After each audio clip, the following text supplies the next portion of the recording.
I'm your host, Lindsay Bernal. And I'm Christina Ochoa. And welcome to the very last episode of the season. Sad day, but we have a very special treat for you. But we'll get back to that a little bit later. Well, it's that time of year again. And no, I'm not talking about summer just yet. I'm talking about finals. That's right, the time of year we all dread. But have no fear, Lindsay and Christina are here. We have some very helpful tips for you to get you through the end of the semester. My very first tip would have to be study, study, study. I can't emphasize this enough. That is a huge important tip because a lot of people think they can just go, they've been to class all semester and they can just go and take the exam and then they find out they didn't study and what happens? They fail. That's right. And it could ruin your whole semester. I mean, usually the final exam is the biggest percentage of your entire grade for the whole year. Exactly. So you want to do your very best. And I know that a lot of professors make the final exams cumulative, which means they get everything from the beginning of the semester up until when you've been studying to that point. So you definitely want to refresh your memory and look over everything. Exactly. Tip number 2, find a study buddy.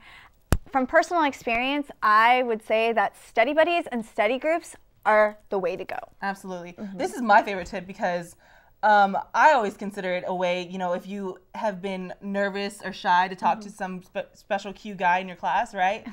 What a better way to get to know him and then invite him for a study date. Exactly. Yeah. That would be a cute thing to do. Sure. You get to know him and also make a great grade on your test.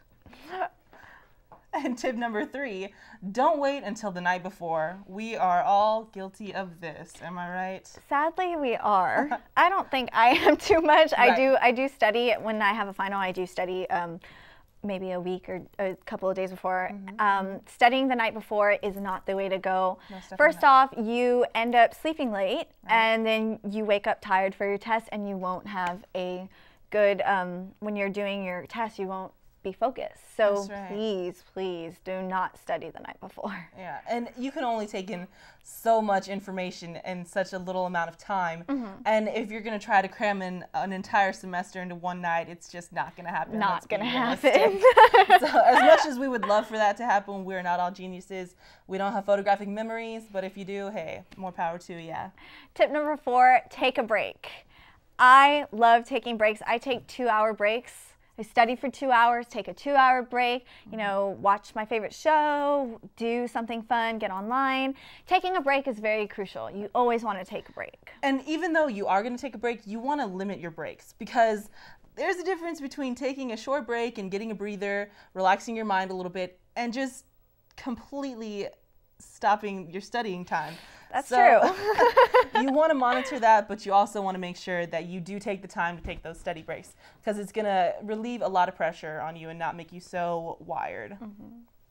And tip number 5, you want to make sure you eat healthy foods and drink lots and lots of water. Yes, especially celery, carrots, all those healthy foods, vegetables, and fruits, because healthy foods is a good part of a way to study, and it'll make you more alert and it will just benefit you so much. Yeah, healthy food is brain food, and it's going to help you retain all that information, as well as it's going to be a lot better for you, for your body. I mean, if you're going to eat all that junk food and take in all those calories and the grease, that is not going to help you at all. And also a lot of kids love caffeine.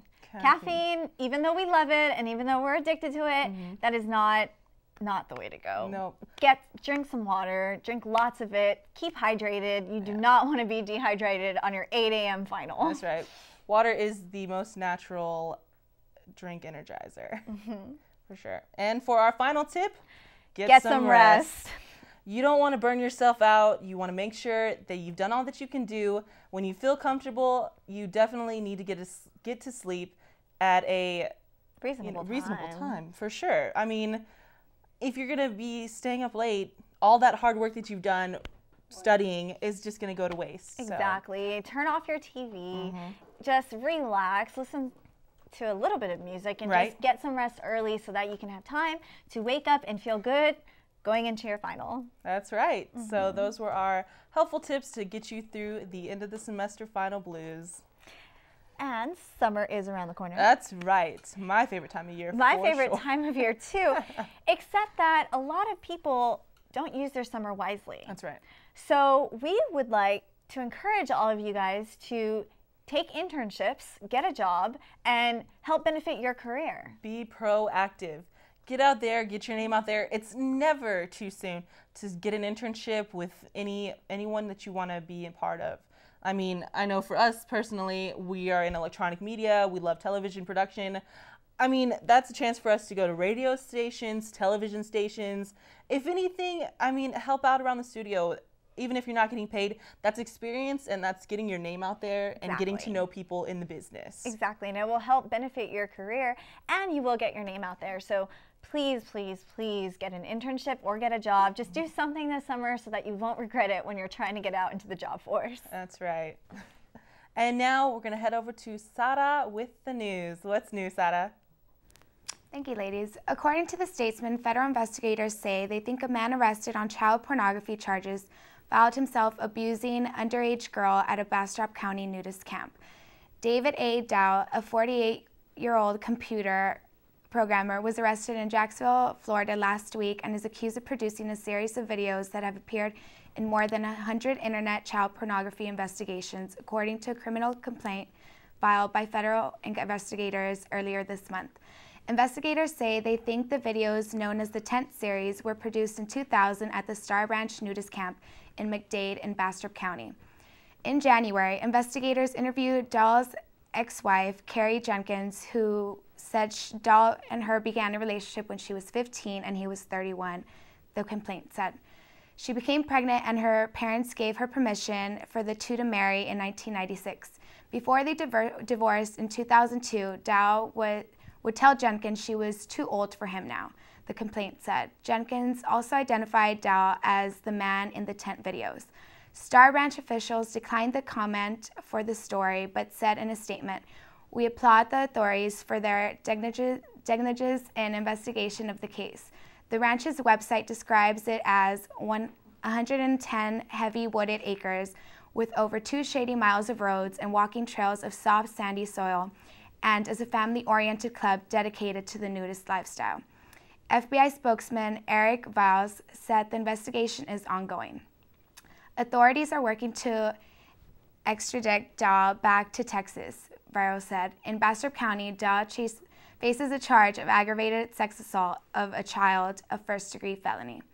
Now for local news, the San Marcos Daily Record, a flock of brightly colored flamingos was found perched on the lawn of North Johnson Avenue home of James and Kristen Wingard this week.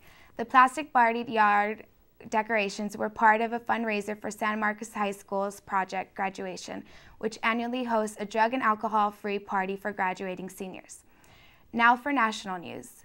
Today is the last day to mail in 2010 census questionnaire. Households that have not submitted the form by Friday will be visited by census workers starting May 1st.